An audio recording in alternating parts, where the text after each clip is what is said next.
Sandro Jabrik wong ganteng sak donya, mohon untuk tidak menyebutkan nama dan identitas dalam percakapan ini karena percakapan ini saya naikkan dalam konten YouTube. Gimana Mbak E? Baik, Mas. Enggak, itu kan dulu saya udah pernah telepon Mbak Yuli toh. Ya. Yang waktu itu saya curhat 2 kali datang ke Mas Sandro dimarah-marah itu. Alhamdulillah sekarang 4 bulan lagi mau finish lah. 4 bulan lagi mau finish. Sik. Iya. Jadi apa ya? Kata-kata sampean itu kayak jadi gimana ya? Akhirnya saya tuh sadar gitu loh. Situasi itu nggak seperti yang saya mau, tapi harus saya yang bisa nyesuaiin situasi gitu loh. Dan alhamdulillah 4 bulan lagi finish. Terus kan lanjut. Terus saya kan nanya-nanya sama Cece itu, waktu itu aku udah kasih data, cuman katanya apa itu KSUJK-nya itu harus ganti gitu loh. Nah terus kemarin nanya juga kalau cuti 2 bulan tuh bagaimana ininya. Katanya kan ya itu tadi ninggalin jaminan sama masih potongan 2 bulan. Itu kalau cuti 2 bulan pulang dulu baru datang lagi gitu. Nah terus kalau misal tidak cuti, maksudnya langsung kerja, itu gimana gitu prosesnya gitu loh. Kalau langsung kerja, majikannya ganti baru? Iyalah, ganti majikan, ganti agent otomatis. Kalau langsung kerja, ya sampean 2 bulan sebelum finish cari majikan. Atau 1 bulan maksimal minimalnya. 2 bulan apa 1 bulan kita cariin majikan yang mau, yang bulannya sesuai tanggal sampean keluar. Soalnya kalau yang langsung itu biasanya dia ganti majikan 2 bulan sebelumnya udah kita ongoing proses, terus tanda tangan. Nah setelah tanda tangan otomatis masuk KJRI, masuk imigrasi. Nah setelah masuk imigrasi kita tinggal nunggu. Kita tinggal nunggu sampai selesai visanya habis. Kemudian finish, tanggalnya lewat. Biasanya selang 1 minggu nggak sampai atau 2 minggu paling banter.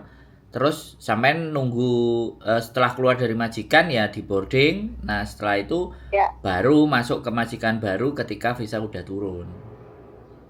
Oh ya. Itu terus kalau yang satu lagi itu kalau yang langsung, ya kan? Itu yang langsung itu begitu. Tapi kalau sampean biasanya minta 2 bulan pulang lagi, ya kita nggak bisa prosesin 2 bulan sebelum sampean keluar. Kita kalau sampean dari Indonesia itu jatuhnya overseas. Overseas itu jadi hire dari Indonesia. Beda yang keluar dari Hong Kong langsung pindah majikan itu beda lagi kontraknya. Lah, kalau sampean masuk Indonesia otomatis orang Indonesia itu setiap anak yang pulang itu dimintanya, sekali lagi dimintanya itu harus ID Rekom, harus ada PAP, harus ada medical dan semua otomatis itu pasti bayarin PT. Terus yang bayar masa kita kan enggak mungkin. Yang bayar ya sampean. Karena setiap anak yang diambil dari PT itu PT pasti bayar ke majikan dan itu bayar ke PT, agent bayar ke PT dan itu bervariasi tiap PT. Ada yang minta 5.000, ada yang minta 7.000, ada yang minta 9.000. Nah, kalau yang kayak sampean gitu kan baru fresh, baru pulang. Jadi jumlahnya nggak sebanyak potongan 6 bulan. Karena baru fresh. Ya, terus kadang-kadang kayak gini, agent ada yang nggak berani. Karena biasanya anak-anak yang pulang itu biasanya ada masalah, nggak boleh sama suaminya, ditahan sama suaminya, paspor dibakar, disembunyiin, atau anak yang gandoli. Makanya kadang-kadang nggak banyak juga PT, ya nggak banyak juga agent yang berani memproses teman-teman yang mau pulang dulu. Kalau sampai nemukan syukur-syukur yang mau ya nggak ada masalah, karena ketika sampean pulang dalam 2 bulan sampean itu sudah bertanda tangan sama majikan. Nah kalau sudah bertanda tangan, majikan itu udah naruh uang. Hong Kong itu kalau sudah tanda tangan, majikan itu naruh uang. Lah ketika naruh uang itu kan pertaruhan antara sampean balik dan tidak. Di situ loh. Di situ juga spot-spot jantung. Apalagi kalau ada suami. Terus nanti utuk-utuk, ya kan? Terus tahu-tahu pulang-pulang diutuk-utuk 2 bulan lagi garis 2. Itu malah repot lagi karena itu nggak bisa dituntut. Makanya kenapa mereka itu meminta uang, sejumlah uang. Gitu loh. Karena ketika sampean pulang, proses itu jalan. Kadang kita juga udah bayarin PT, kemudian nunggu, sampean kan nunggu di Indonesia, nanti disuruh ke PT mau PAP, ID Rekom, uji kom dan semuanya itu bisa jadi kan itu semuanya ya tahu sendirilah Indonesia, nggak perlu didatangi. Tapi hari-hari ini di Snaker, hari-hari ini BP2MI semuanya nggak mau kalau si anak yang bersangkutan itu nggak datang. Makanya kenapa proses-proses hari ini itu tidak bisa dari Singapura, tidak bisa dari Taiwan, tidak bisa dari Arab Saudi. Semua harus pulang dulu ke Indonesia untuk mengikuti proses itu. Kan ada yang anak-anak dari Makau, bisa nggak langsung dari Makau, bisa nggak langsung dari Singapura, bisa nggak langsung dari Taiwan. Nah, itu kan banyak yang tanya, sekalian tak jelasin dari sini. Makanya bukan berarti, tapi ketika ada agent yang berani gak mau bayar di PT, artinya dia itu menarik biayanya ke majikannya tinggi sehingga sampean tidak dibebani. Nah, ketika menarik biaya tinggi ke majikan, dia harus garansi, harus menggaransi sampean balik dan sampean memang bagus. Kan kadang-kadang kayak gitu tuh. Nah, kita nggak bisa nentuin majikan ini baik atau tidak, ya kan? Dari saya pun, sekali lagi dari kami pun, kami tidak menggaransi bahwa majikan yang kami berikan itu baik bagi saya, baik bagi bojo saya yang nyariin, belum tentu baik buat sampean-sampean. Karena mental, psikis dan segala sesuatu itu beda. Makanya saya nggak mau memberikan janji yang manis dan muluk. Justru ketika sama saya bilang, majikan Hongkong jahat-jahat, udah pada siap balik belum? Udah pada siap ngadepi Hongkong belum? Kalau nggak siap ya sudah, nggak jaminan 4 tahun 8 bulan. Kemarin cerita masuk ke majikan baru, ya baru 3 bulan wis jeglek. Baru 2 minggu jeglek. Makanya kan kembali lagi tuh Mbak. Dan kami tidak ingin yang ketika dapat majikan yang nggak bagus terus jadi gelone hati. Sandro karo Yuli golekno majikan kok kayak taek. Itu hal sekali lagi.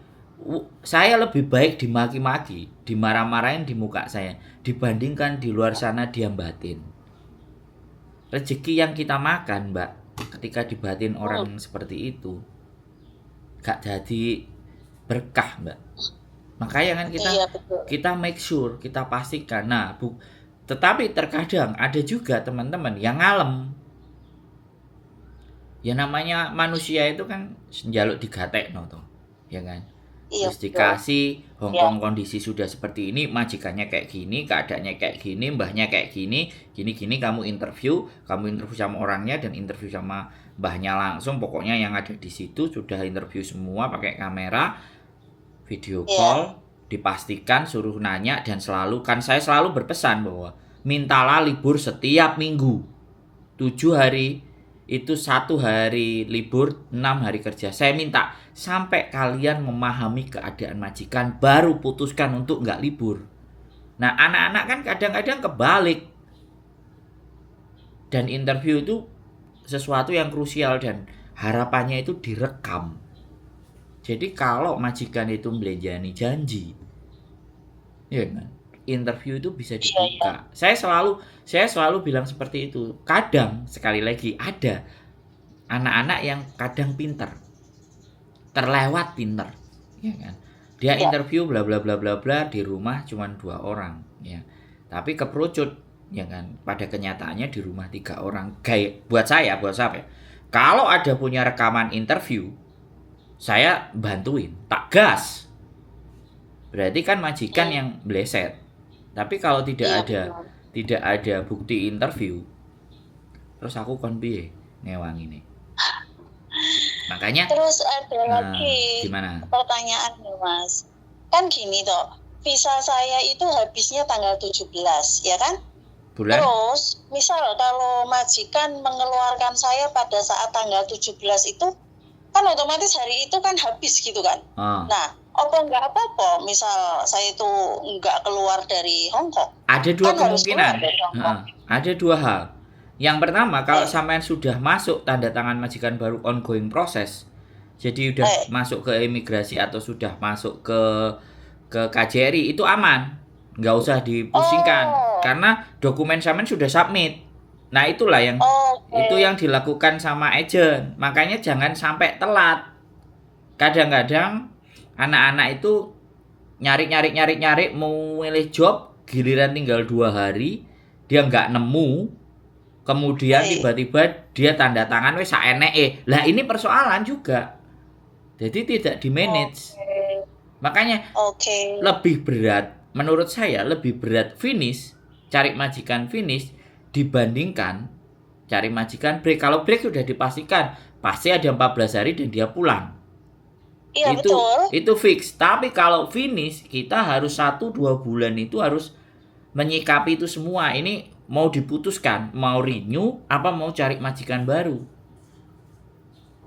Iya. Itu 2 bulan itu waktu yang sudah ngepres. Jadi tujuannya apa? Kalau 2 bulan sudah ketemu majikan yang cocok, ongoing proses, maka sampean keluar dengan majikan itu gagah berani, Mbak. Imigrasi tidak akan ABCDEFG.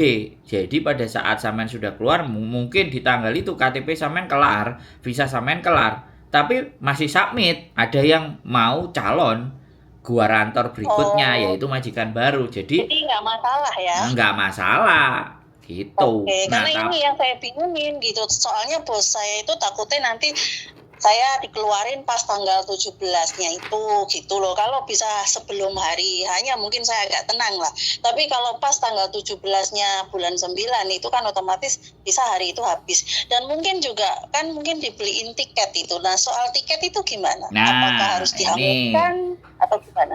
Jadi ini yang sering terjadi. Pertanyaan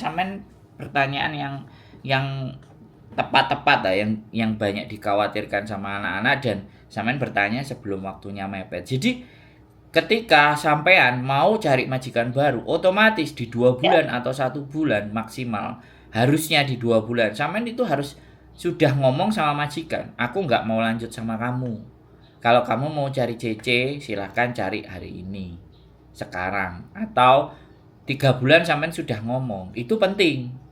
Karena ketika dia dapat CC yang baru, ongoing proses, sampean keluar dia bisa masuk cepat. Tapi kalau sampeannya ngomongnya itu baru 2 minggu, 3 minggu setelah finish, itu juga menyulitkan majikan. Makanya win-win solusi. Sama-sama enak. Jadi 2-3 bulan. Makanya ada beberapa majikan yang 4 bulan itu sudah ditanyain. Karena dia benar-benar mau make sure. Ya kan? Karena namanya majikan itu sudah ketergantungan sama CC. Makanya kalau dia pinter, dia pasti tanya CC-nya 4 bulan sebelumnya. 3 bulan lah itu paling cepat. Kamu mau nambah nggak gitu? Kalau nggak mau nambah, dia langsung bicara sama agent. Ya kan? Nah ini kan tergantung sifat majikan masing-masing. Iya kan? Ada yang habis itu terus dibaik-baikin supaya sampai nambah. Sifatnya yang buru-buru kurang 3 bulan dibaik-baikin. Giliran sudah tanda tangan, sifatnya balik lagi, kan sama aja. Betul. Makanya saya tidak tergoda. Karena gini loh Mas, ini majikan saya ini kan ceritanya itu sebelumnya adalah saya itu mau pulang 2 bulan. Terus dari awal pun saya bilang saya mau pulang, saya tidak lagi kerja gitu loh. Terus dia bilang ya udahlah, kalau kamu mau pulang ya nggak apa-apa, saya kasih kamu cuti 2 bulan di bulan 7 dan 8 pas anak-anak libur, katanya gitu. Nah terus dia itu juga sekarang berubah banget, jadi baik, jadi senyum, jadi lemah lembut, pokoknya menggoda kita gitulah. Terus kalau apa-apa itu dia kayak lebih sopan gitu, nggak lagi ketus, nggak lagi sengak gitu. Nah, terus kan otomatis saya agak goyah tuh, saya pikir-pikir. Tapi kemudian saya ingat-ingat lagi, aduh ini kaki juga rasanya udah mau copot ini itu. Terus saya kan gini, takutnya nanti itu mungkin jauh di dalam pikiran kita, hati kita itu kan ada sedikit kayak kemarahan atau apa yang kita pendem gitu loh. Takutnya nanti suatu hari kalau dia balik lagi ke awal, saya takutnya nggak bisa nahan, akhirnya jadi membantah, ikut marah apa gitu. Kalau selama ini sih masih bisa diredam lah, masih bisa dikendalikan lah. Dia mau berbuat apapun saya masih bisa calling down gitu loh. Nah terus yang terakhir lagi kemarin, kamu gimana keputusanmu? Kita udah nggak apa-apa loh kasih kamu cuti 2 bulan kata. Saya bilang maaf kayaknya ya tetap seperti awal, saya nggak renew. Terus dia bilang, soalnya kita nggak mungkin tungguin jawaban kamu lama-lama, katanya gitu. Terus saya bilang, oh kalau gitu silahkan cari CC baru. Saya sudah bilang kayak gitu. Terus dia bilang, oh oke, kata dia gitu. Nah takutnya itu nanti pas aku September tanggal 17, dia itu juga beliin tiket, beliin ini. Nah terus yang saya tanyakan tadi kan soal tiketnya itu gimana kalau sudah terlanjur dibeli gitu loh. Ya, tapi saya udah kasih keputusan mereka kalau saya itu nggak akan memperpanjang kontrak. Tapi saya juga nggak ngomong kalau saya mau cari majikan baru, karena saya ngomongnya pulang Indo gitu loh. Itu apakah akan ada masalah atau gimana? Terus kalau tiket dihanguskan atau apa, apakah mereka juga akan tahu? Atau setelah saya keluar nanti mereka membuat laporan kalau saya berbohong atau apa gitu loh. Maksudnya kayak gitu. Tadi mau saya jawab, sampean wis motong omongan saya ya wis. Jadi sekarang gantian saya gantian saya ngomong. Jadi begini Mbak, kalau sampean ngerasa bahwa sampean memang mau pulang dan keputusan itu final, maka sampean harus siap menerima segala apapun risiko. Ya. Salah satunya adalah tiket hangus. Kalau sampean bisa nego dan sampean ngomong bahwa aku cari majikan lagi, itu bisa nego. Uang bisa diminta di lobi, dinego untuk boleh nggak saya minta uangnya. Tapi kadang-kadang keputusan itu sudah keputusan yang tidak dipikirkan sehingga emosi, keputusan yang cepat dan dalam emosional itu tidak memberikan sebuah solusi yang bagus. Makanya dalam memutuskan sesuatu itu kita tidak, kalau bisa sebaiknya itu tidak emosi. Kita harus pakai logika. Dan terkadang teman-teman itu tidak yakin dengan keputusan sendiri atau memutuskan tapi tanpa tahu resiko. Giliran dia sudah diputuskan, ganti kebingungan, teleponnya YouTuber. Ya nggak ada masalah buat saya. Kembali lagi, bagi saya itu kan bukan persoalan saya, tapi saya cuma menjadi seseorang di mana bisa memberikan penjelasan ketika sudah keputusan itu diambil. Saya baru menjelaskan resiko kalau dia tidak memahami resiko. Nah, resiko pertama adalah tiket sampean yang hangus kalau sampean cari majikan baru. Tapi sekali lagi, pengalaman yang kemarin ini juga nggak bisa. Jadi yang beli tiket majikan, yang cancel kita itu tidak bisa. Atau reschedule kita nggak bisa. Mau nggak mau itu hangus. Itu satu. Yang kedua, kalau memang nggak mau hangus, negosiasi. Ngomong baik-baik. Itu artinya keluar baik-baik. Yang berikutnya, ketika rekor itu buruk, sampean mau dikasih tulisan yang nggak bagus, yang ABCD, nyatanya sampean kelar 2 tahun. Itu sudah nilai rapot yang selalu didamba-damba, dan itu nilai imigrasi kepada sampean. Dia mau nulis A sampai Z, buktinya sampean finish. Itu udah nggak masuk. Laporan majikan itu udah nggak masuk. Sampean menyelesaikan kontrak selama 2 bulan atau 2 bulan kurang dari 40 hari atau 39 hari, sampean itu sudah dinyatakan finish. Lah perkara keluarnya tanggal visa habis, keluarnya sebelum habis, itu semuanya negosiasi sampean dengan majikan. Kalau dalam 1 tahun itu ada cuti 14 hari dan itu belum diambil, nah itu bisa dibicarakan atau dijadikan uang gitu loh. Makanya kurang 2 bulan, kurang 4 bulan itu kalau sampean mau cuti, ambillah 2 minggu itu sebelum sampean keluar. Itu hak. Kalau majikan tidak mau ngasih sampean cuti, artinya majikan harus ganti uang. Iya. Nah biasanya ganti uang itu cuma 2 minggunya aja yang diganti. Padahal sebenarnya kita cuti itu tiket PP dan itu hak. Tapi namanya kadang-kadang anak-anak nggak ada yang berani ngomong, nggak ada yang berani ngeyel, ya kan? Nggak ada yang berani fight bahwa memperjuangkan haknya. Dan saya bukan agennya sampean, nggak mungkin saya akan ngomong sama majikan. Mau nggak mau saya ngasih pemahaman ke sampean. Jadi banyak sebenarnya hak-hak teman-teman itu yang tidak didapatkan karena takut, khawatir, ya kan? Mumet, mau ribet. Nah, hal-hal seperti itu. Nah, makanya kan saya bilang, ya kan? Makanya di konten ini semuanya, konten saya kalau dari A sampai Z, teman-teman itu mau memahami, gitu loh. Cuman yang kadang-kadang saya hanya sebatas masalah saya. Tapi bukan karena memahami sebuah konteks bagaimana kita menjadi PMI yang artinya berdaya dan punya kekuatan. Bukan begitu persoalannya. Karena pikiran mereka kan saya nggak bisa atur. Ya. Pikiran sampean pun saya nggak bisa atur. Tetapi kalau sampean sering berkomunikasi dan ngobrol dengan saya, lama-lama sampean akan memahami sebenarnya Sandro itu ngapain sih gitu. Capek-capek bikin konten itu ngapain sih, tujuannya untuk apa. Sampean akan pelan-pelan memahami. Makanya saya nggak mencari viral. Saya nggak mencari wow, saya nggak mencari heboh. Tapi di satu individu itu merasa dirinya sangat paham dengan apa yang dia lakukan. Karena hari-hari ini banyak orang yang tidak tahu, tidak paham, dan tidak yakin atas tujuan yang mau mereka capai. Nah itu, makanya kan nggak sehari 2 hari kontennya. Kalau perlu 2 tahun, 3 tahun, 4 tahun, 5 tahun. Ya yang pintar pun untuk membagi yang nggak ada itu enggan. Yang lebih banyak dibagi sama teman-teman itu yang kontroversi. Joget-joget di mongkok, berantem, utang. Terus kapan kita menjadi PMI yang berdaya, PMI yang punya kekuatan, yang saling memberikan dukungan antara satu sama lain. Nah itu yang tidak terjadi, Mbak. Nggak ada masalah. Nah kalau sampai nanti sudah memutuskan, ya jawabannya adalah nggak usah khawatir dengan rekod. 1. Kalau sudah dibelikan tiket, mau tidak mau terserah sampean. Mau diambil, kalau bisa nego kita bicarakan sebelum saya maksudnya sebelum saya finish gitu, ngomong ke majikan gitu kan. Kan kalau pulang harganya katai kan 4.000, 5.000 dan itu kan high season, musim liburan, dia pasti mahal. Makanya kalau sampai negonya ya udah kasih aja 2.500 atau 3.000 kan kamu lebih enak.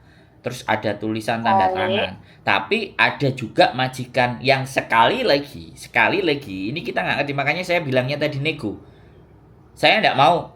Kamu harus dapat tiket karena tanggung jawab itu tiket bukan uang.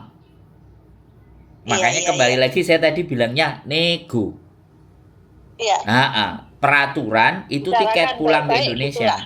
Dicoba dulu gitu. Ya makanya saya garis bawah, saya disclaimer. Jadi jangan sampai nanti aku gak mulai aku nuntut duit aja. Nah itu bukan, karena yang tertera di dalam peraturan itu tiket pulang ke Indonesia, bukan uang.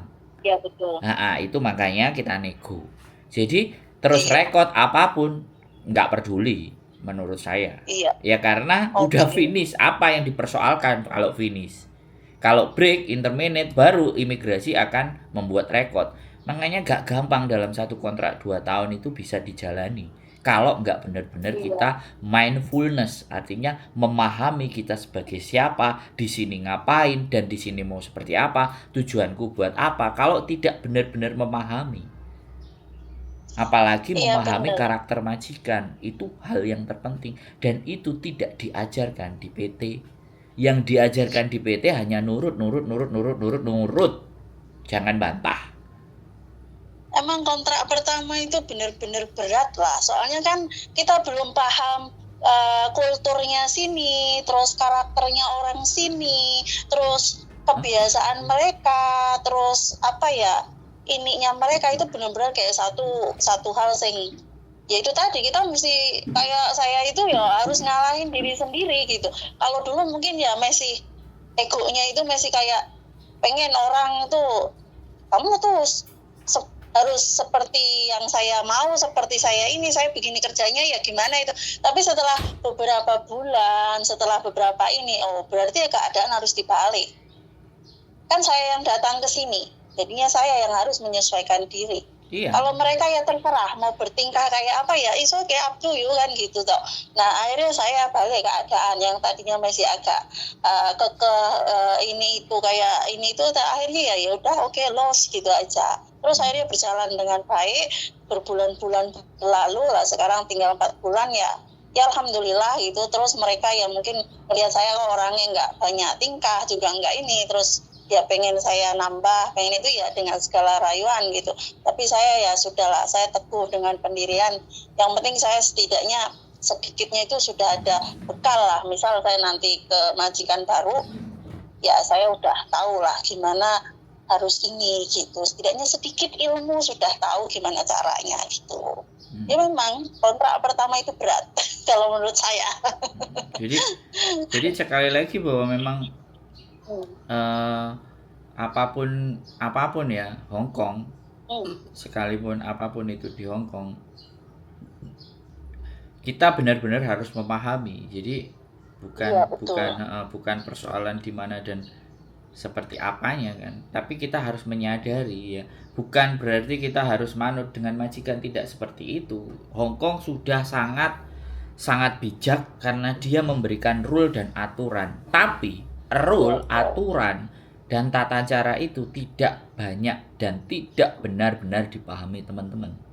Itu kelemahan. Dan tidak ada sekalipun PT yang selalu membuka kontraknya untuk diberitahukan kepada teman-teman. Saya belum pernah melihat. Bahkan saya juga pas waktu di PT juga kayak mereka itu ada sesuatu yang disembunyikan lah. Enggak, semua itu full kita diberitahu gitu loh.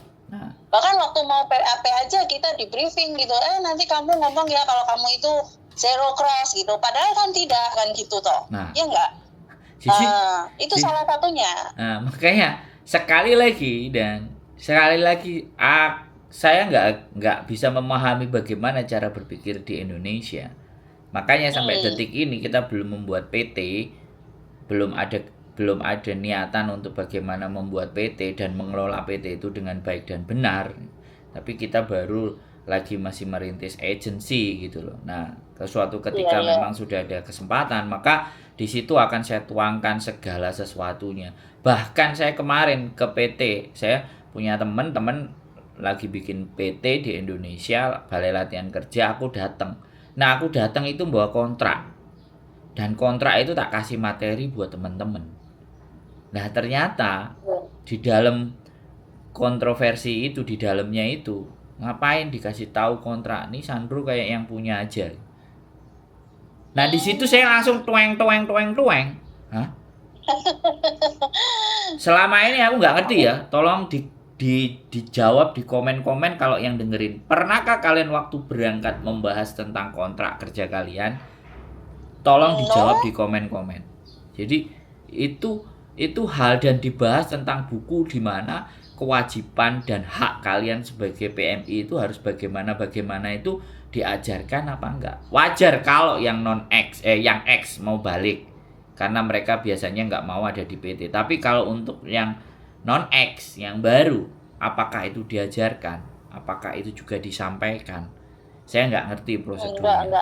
Nah, silakan komen-komen kalau ada yang PT di mana yang menjelaskan tentang kontrak. Saya kok penisirin. Saya bawa anak-anak yang mau proses ke PT itu kalau memang memberikan penjelasan. Jadi kadang seperti itu Mbak. Dan PT-PT yang sekarang galak, yang punya itu keras gitu, itu tidak disukai sama teman. Iya. Yang disukai kira-kira boleh main nggak Mas? Main kemana? Ke tempatnya sampai anak? Lu ya silakan. Karena sama kayaknya rumahnya baru ya? Iya. Bukan lagi di KTP. Iya, justru saya itu minggir itu ngasih tempat buat siapa-siapa yang mau datang. Kayak dulu Miss Yuni kan bikin shelter, ya kan? Nah, itu kan banyak teman-teman yang di rumah. Nah, kita pun sebenarnya nggak ingin yang nyari yang nginep, karena sekali lagi nginep itu kan urusannya ngapain kan kayak gitu tuh. Jadi kalau kasus kita nggak berani, kita semua harus kembalikan ke agent kalau dia masih hidupnya di dalam. Nah, jadi kadang kalau overstay, nah itu pilihan, ya jangan tinggal di tempat saya kan, ibaratnya kayak gitu. Jadi sebenarnya tidak untuk menginap, ya kan? Ya yang kita ingin buka di tempat itu supaya orang datang boleh bercerita tentang masalah, tentang sesuatu. Karena hari-hari ini kan ketika mereka depresi, stres, memikirkan kehidupannya, itu kan ada yang tidak bisa selesai dengan dirinya sendiri. Dan mereka tidak mencoba mencari tempat di mana yang menghargai mereka, mencari tempat karena saya sendiri juga ngerasa benang kusutnya itu agak longgar gitu setelah komunikasi dengan kalian gitu, setelah mendapatkan pencerahan gitu ya memang jujur saya akui gitu, karena sebelumnya itu benar-benar kusut gitu, benar-benar gak bisa nyelesain dengan diri sendiri gitu. Kita memang perlu orang lain seperti kalian yang memang mau mendengarkan, kemudian memberikan informasi, solusi, terus keterangan dan lain-lain kayak gitu. Jadi lebih bisa membuka kayak pikiran kita tuh jadi kayak lebih terbuka, terus hati kita tuh jadi kayak lebih nerimo gitu. Jadi oh ya mungkin memang seperti itu gitu loh. Jadinya ya memang bagus banget sih untuk saling sharing, saling ini gitu. Saya tiap hari juga dengerin kontennya Mas Sandro gitu, Mbak Yuli gitu. Jadinya ya lebih kuat gitu sampai hari ini kan, alhamdulillah. Karena persoalan mental itu nggak bisa sehari 2 hari, Mbak. Itu yang saya sadari. Masalah psikis orang itu, jadi gini loh, orang ketika depresi dan stres, dia butuh sesuatu yang disampaikan.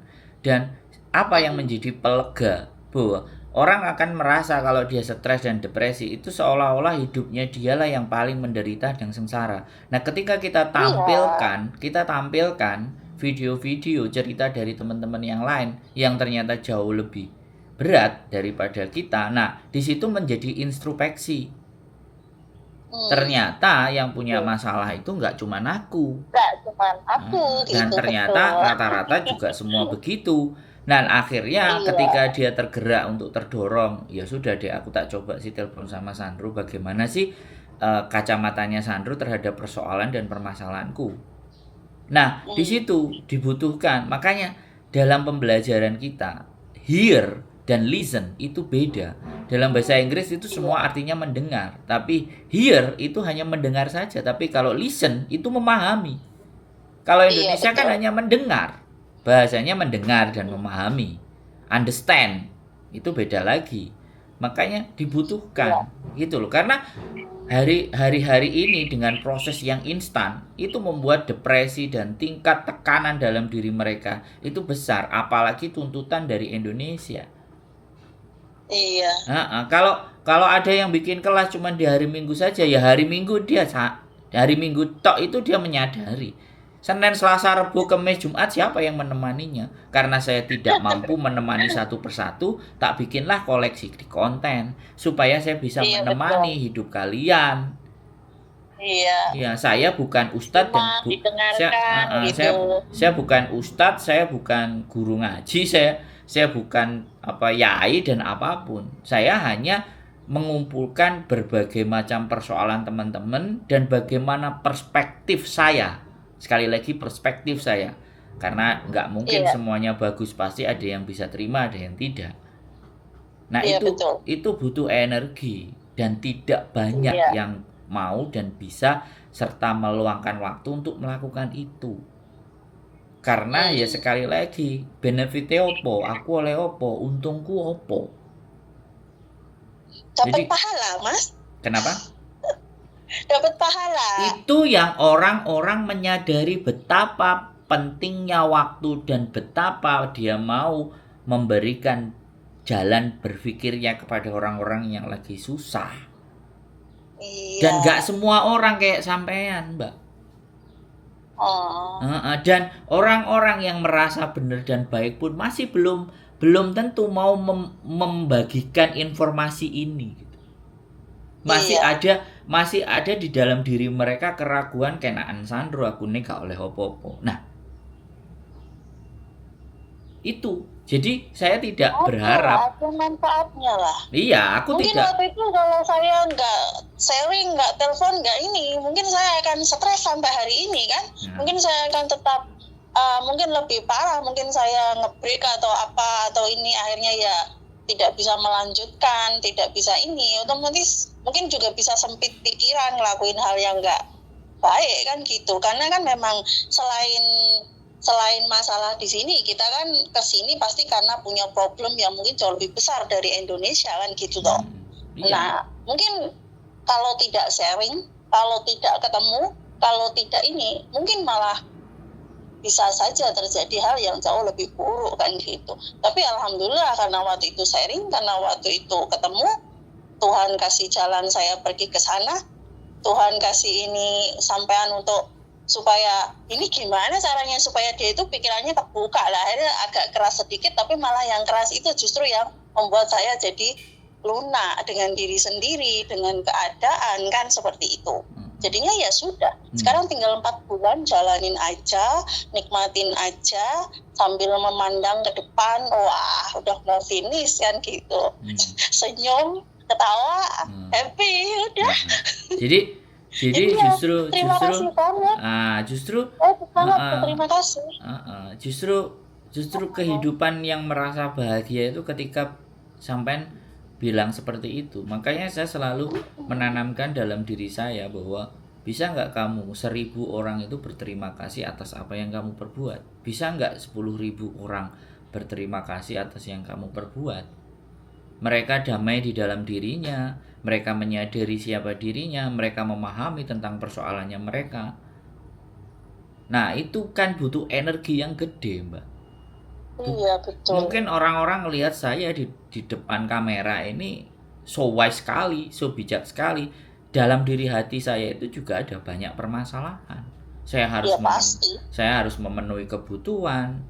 Ketika semuanya hidup di Hong Kong harus seperti ini, tapi saya percaya Tuhan akan membuka jalan buat saya ketika saya bisa menjadi saluran berkat. Wah, kan keren.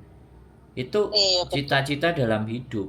Jadi karena bagi saya kita mendapatkan sesuatu, anugerah dan semuanya itu sudah ada. Nah, pertanyaannya apa yang kita persembahkan kepada Sang Pencipta kita selain melayani sesama manusia atau kembali mengingatnya? Iya kan? Itu kan yang harus menjadi tanggung jawab kita. Bahkan orang, kalau sampean, mungkin aku nggak tahu sampean dengar apa enggak. Saya operasi 3 minggu yang lalu, 1 bulan yang lalu saya operasi jantung dan itu 2 kali.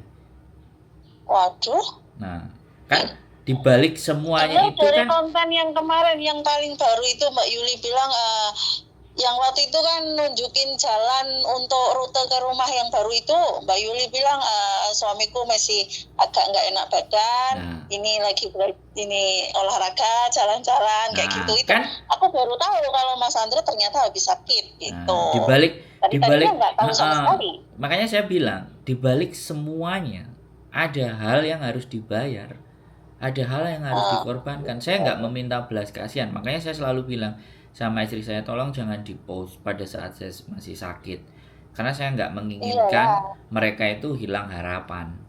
Saya kepingin mereka tetap punya harapan, ada yang bisa tak telepon walaupun 2-3 kali yang sampai teleponnya saya sudah posisi enak, sudah baikan gitu. Jadi ada beberapa yang nelpon sudah di posisi sekali lagi saya masih sakit sehingga saya butuh recovery.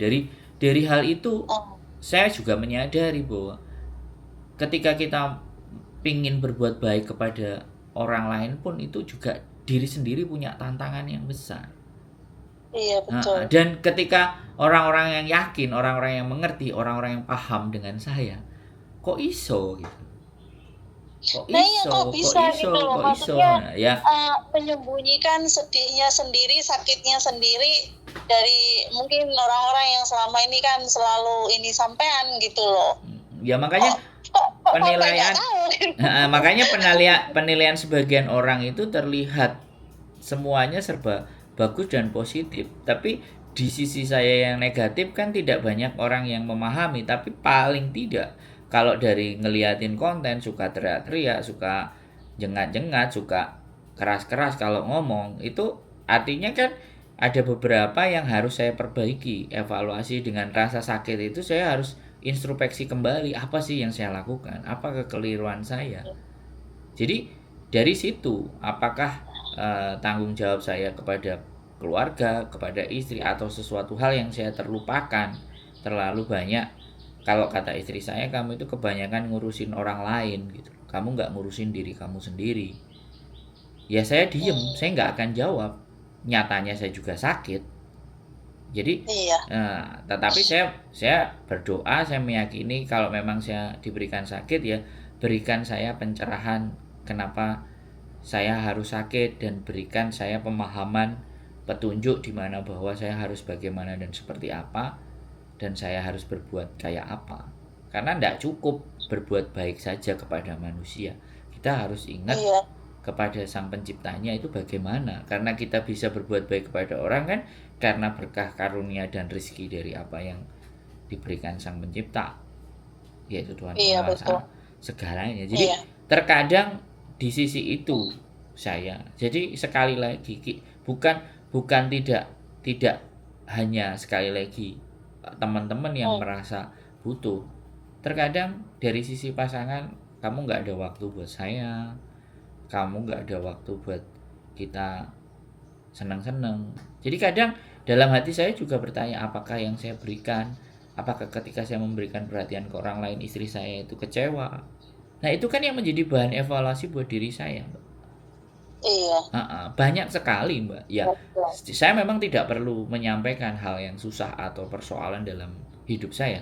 Saya bukan mau ingin menutupi itu semua, enggak. Tapi saya memang berasa kalau saya susah dalam menghadapi hidup, berarti saya kurang bersyukur. Saya diberikan istri, saya bisa tinggal di Hong Kong, saya bisa ngobrol dengan teman-teman semuanya. Konten saya didengar 100 orang, 200 orang. Ya kan, ditonton oleh orang-orang yang dimana memang hari-hari ini nggak mungkin akan curhat dengan keluarga. Solusinya pasti pulang. Pastinya harus ada tempat. Nah, saya berkomitmen dan saya memberikan penjelasan kepada istri saya. Ya, bagaimanapun kalau kita mau dapat banyak, ya berilah yang banyak. Apa yang bisa kita beri? Kalau saya nggak punya uang di istri saya semua. Yang bisa saya beri ya pengetahuan saya, pemahaman saya, cara berpikir saya.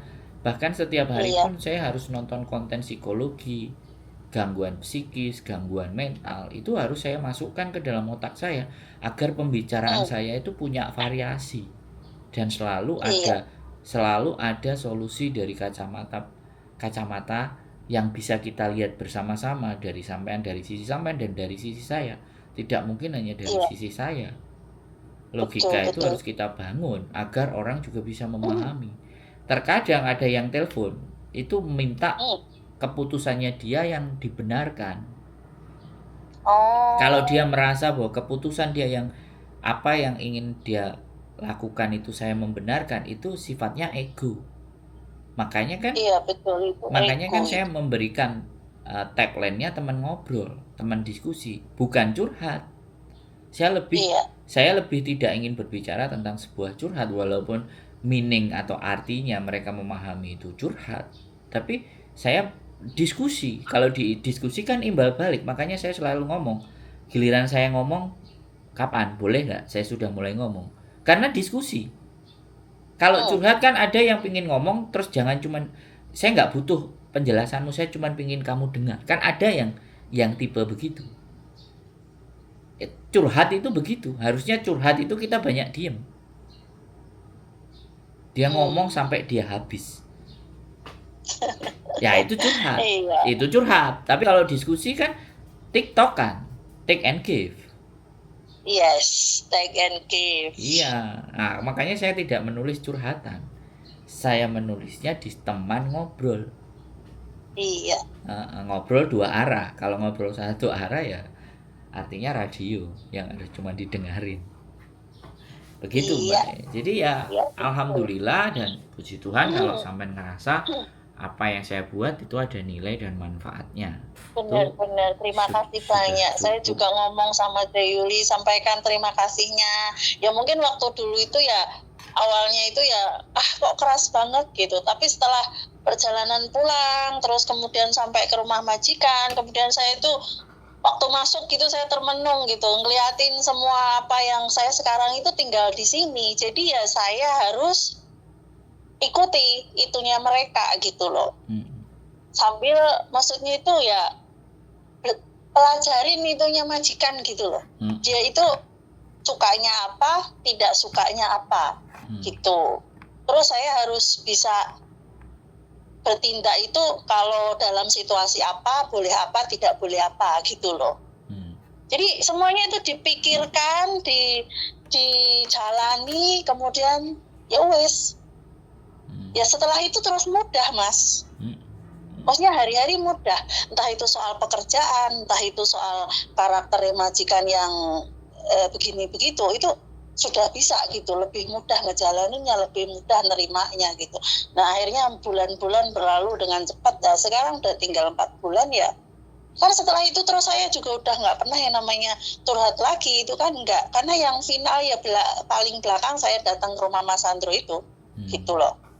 Iya, jadi saya benar-benar terima kasih karena sudah membuka pikiran saya, membuat hati saya jadi lebih lapang. Terus yang di Indo itu jangan dibawa ke sini. Karena kalau masih dibawa ke sini kita nggak akan bisa kuat gitu. Karena di sini sendiri sudah berat gitu loh. Jadi harus bisa pisah. Akhirnya saya bisa pisahkan. 2 masalah itu saya pisahkan. Yang satu saya lepas, yang sini saya jalanin, saya pelajarin. Akhirnya alhamdulillah. Ya berkat kalian juga, akhirnya saya sendiri juga mau belajar mungkin ya, jadinya ya selamat sampai hari ini gitu. Terus majikan pengen lagi, tapi saya ya sudahlah. Bukan karena kita, karena sampai memang memahami aku harus keluar dari zona ini dan bagaimana cara aku keluar. Nah ternyata ada si orang-orang gila itu yang bantuin saya kurang kerjaan kan gitu aja. Sebenarnya kadang-kadang kalau ingat gitu masih suka terharu gitu, maksudnya bukan siapa-siapa gitu tapi kok ya peduli gitu loh, peduli ngasih nasihat, ngasih ini gitu. Saya kadang ya alhamdulillah lah di Hong Kong masih ada yang tempat sharing, tempat ini gitu. Jadi saya tuh kadang-kadang ya terharu banget gitu. Kalau enggak gimana gitu. Karena waktu itu emang masalah saya berat sekali gitu. Jadi ya sudahlah gitu. Jadi ya saya terima kasih banget sih. Terima kasih sekali gitu. Siap. Jadi terus soal yang tadi saya sudah dapat jawabannya, sudah dapat ininya, jadi saya sudah ngerti, nggak khawatir lagi gitu. Yang saya khawatirkan soal visa toh, habis terus saya baru dikeluarin kan gitu. Nah itu terima kasih juga untuk jawabannya, karena jadi saya udah paham gitu, nggak perlu khawatir. Terus nanti insya Allah minggu besok kalau diperkenankan, saya pengen main lihat tempat Mbak Yuli yang baru. Agak jauh kayaknya sih dari stasiun. Ya. Jalannya jauh kayaknya ya Mas ya? Enggak, karena itu di video. Karena video saya 12 menit. Oh. Sebenarnya cuma 10. Saya nyuting itu semuanya biar proses keseluruhan itu mereka memahami. Karena saya nggak potong dan saya nggak percepat. Jadi orang biar bayangin. Jadi kembali lagi nggak ada masalah, pintu kami terbuka, tidak hanya hari Minggu, hari biasa, hari ini aja kebetulan dari 2-3 hari kemarin juga sudah ada yang kira-kira jam berapa Mas kalian ini sudah bangun, sudah sarapan, sudah ini, kira-kira jam berapa gitu? Pola hidup saya sekarang kan sudah saya riset, jadi jam 5, 6, setengah 7 itu saya sudah matanya udah kebuka. Karena saya harus maksudnya boleh bertamunya jam berapa, ya kalau memang gitu. Sampai mau datang jam 7, jam 8, jam 9 ya nggak ada masalah. Karena kalau dulu kan dibilang kalau bisa jam 10 ke atas kan ya, gitu toh. Itu dulu karena waktu itu istri memang kerja di restoran, dan pulangnya jam 12. Sekarang istri sudah full, nggak di restoran. Istri nggak di restoran dan saya juga harus ngeriset jam 10, jam 11 sudah harus istirahat. Karena ya kena sakit itu, makanya kita tidak boleh tidur melebihi jam 12. Kalau dulu kadang jam 2, jam 1. Soalnya kan istri pulang setengah 12, kita masih ngobrol dulu, cerita-cerita dulu. Nah, sekarang kan kita sudah full di rumah dan kita ngurusin teman-teman proses dan sambil bikin konten. Nah, makanya kita full di rumah. Begitu. Jadi jam 7, 8, 9 mau datang monggo. Nggak ada persoalan. Oke, jadi nggak apa-apa ya? Nggak apa-apa, dikabarin aja. Sekalian mau silaturahim gitu, lebaran gitu. Nah, jadi ya siapa sih kalau didatengin nggak seneng? Kalau saya karena justru kita pindah mencari tempat yang lebih lebar itu tujuannya supaya siapapun bisa main ke rumah tanpa empetan di rumah dan tanpa harus gantian. Yang satu masuk di dalam, karena 4 orang aja di kos BB kemarin itu sudah sangat penuh. Tapi kalau di sini mau 20 orang mah aman. Saya lihat kok, itu lesehan di bawah lebar banget itu kemarin, lihat yang di kontennya itu. Ya. Kayaknya lebih luas. Iya. Makanya kan sekali lagi kalau Miss Yuni ada kantornya, ada tempatnya untuk teman-teman datang. Nah, saya pun juga kita punya konsep yang sama gitu. Tapi ya beda kemampuan, beda kondisi dan beda keadaan. Yang penting tidak harus dibandingkan. Apa yang kita mampu dan kita bisa ya do it, lakukan kan. Let's do it gitu. Mari kita jalankan dengan versi kita masing-masing. Iya. Itu sih ceritanya. Oke, Mas. Terima kasih ya. Terima sehat kasih selalu. Sekali. Semangat kami yang berterima kasih. Mas juga semoga lekas sehat, lekas sembuh, selalu dalam perlindungan Allah. Mbak Yuli juga semakin membawa manfaat yang banyak buat teman-teman yang lain. Agar yang lain tuh ya tetap kita sukses bareng-bareng, finish bareng-bareng lah. Untuk yang baru-baru juga nggak usah takut lah. Sesuaikan gitu aja sih. Itu yang saya alami gitulah. Siap. Pokoknya terima kasih ya Mas ya. Terima kasih sekali. Siap. Iya. Nah, ini saya mau lanjut kerja karena kan saya tahu kalau telepon itu nggak boleh sambil kerja karena kita kan mau sharing jadi harus fokus. Jadi saya kerjaan tapi saya stop sebentar. Luar biasa sampai mau lanjut kerja. Luar biasa. Siap. Iya. Sehat selalu Mbak Enje. Karena saya sering memang dengerin kontennya, apa yang boleh, apa yang tidak, begitu. Cuman mungkin kadang-kadang ya ada sekali 2 kali saya potong omongan Mas Andro gitu. Karena kadang nggak sabar pengen ngungkapin apa yang mau ditanyakan gitu loh. Siap. Iya. Terima kasih ya Mas ya. Sehat selalu Mbak E. Kami tunggu kehadirannya. Terima kasih. Iya. Assalamualaikum, bye-bye. Waalaikumsalam warahmatullahi wabarakatuh. Bye-bye. Oke teman-teman semuanya, istimewa ya, menceritakan segala bentuk dan banyak hal, dan mudah-mudahan konten tetap punya manfaat, dan terima kasih atas dukungannya semuanya. Tidak ada hal lain yang selain ucapan terima kasih yang sebesar-besarnya, dan memang hidup kalau bisa membuat hidup orang lain lebih cerah, lebih ceria, lebih punya semangat, itu yang saya harapkan, dan mudah-mudahan saya tetap sehat sehingga bisa terus memberikan hal-hal yang terbaik buat kalian. Keep stay tune my YouTube channel and see you next video. Bye bye.